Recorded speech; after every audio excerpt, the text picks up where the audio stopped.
গাড়িতে সাইডে একটু দাদা এরকম বলবেন না। না মনে এটা না, যাও এদিকে যাও, চলে যাও। ও 2 বছর আগে খুব ভালোই ছিল, এটা আমাদের পাড়ার নেই। এখন কিছুদিন ধরে ওর এরকম অবস্থা। একটা ঘটনা ওর জীবনে সবকিছু বদলে দিল। সাহিল গেল, প্রিয়া গেল, সঙ্গে সৃষ্টিকা, তারপরে গেল বিনয় শুভঙ্কর, তারপরে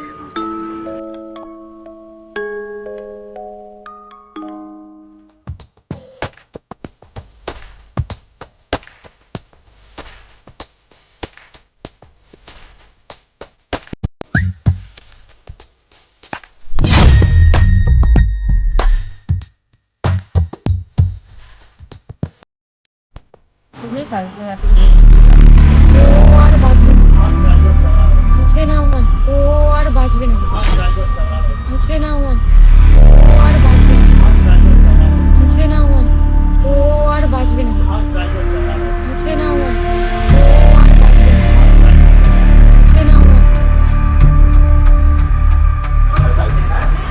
গাইস আমার একটা ফোন আসছে। কোথায় আছিস? কোথায় আছিস? ফোন এসছে। যাস না, কোথায় যাস না। আরে চিল, কিছু হবে না। তুই দাঁড়া তো। ইম্পর্টেন্ট কল ভাই। এই তোকে কেউ আটকানে তোরা? হবে না কিছু বল, জাস্ট বল এসে কল করে চলে আসবে।